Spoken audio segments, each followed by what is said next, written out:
Venus returns to the morning sky, the harvest moon, and in search of zodiacal light. After brightening our evening skies for most of this year, Venus has now switched over to being a morning sky object. Look for the superheated, cloud-covered planet as a bright beacon in the eastern sky before sunrise throughout the month.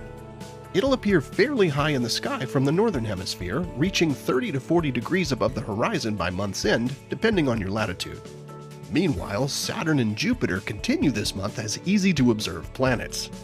Find Saturn low in the southeast after sunset, with Jupiter rising a couple of hours later. Saturn then sets a couple of hours before sunrise, leaving Jupiter to rule the sky on its own until the sun comes up.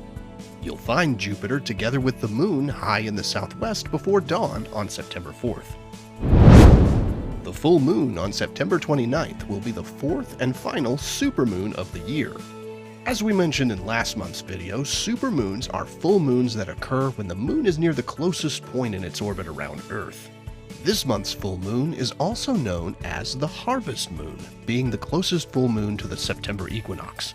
This is around the time when lots of crops in the Northern Hemisphere reach their peak.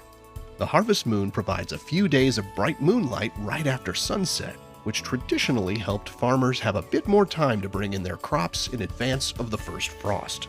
On cool, moonless September mornings before dawn, you might have an opportunity to search for the zodiacal light. It's a triangular or cone-shaped pillar of faint light that stretches upward from the horizon, and it's easiest to observe around the time of the equinoxes in March and September.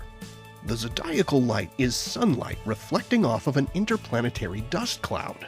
This dust fills the inner solar system out to the inner fringes of the main asteroid belt just past Mars. In September, Northern Hemisphere skywatchers should look for the zodiacal light in the east in the hour or so before morning twilight begins. Southern Hemisphere observers will want to look to the west in the hour following evening twilight. Relatively dark skies give you the best chance to observe it, and the moon will be absent from pre-dawn skies during the latter half of September, making zodiacal light easier to spot north of the equator during that time. Now, most of this dust orbits the sun in the same plane as the planets do, so it's like looking out into the disk of the solar system. It's thought to have several potential sources, including comets, the planet Mars, and asteroids.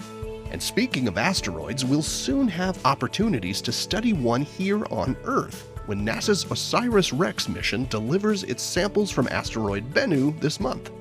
The OSIRIS-REx spacecraft collected a sample of rocks and dust from the surface of the near-Earth asteroid in 2020, and it's now approaching Earth to return them for study. As it nears Earth, the spacecraft will release its sample return capsule, which will land in Utah on September 24th. Here are the phases of the moon for September. Stay up to date with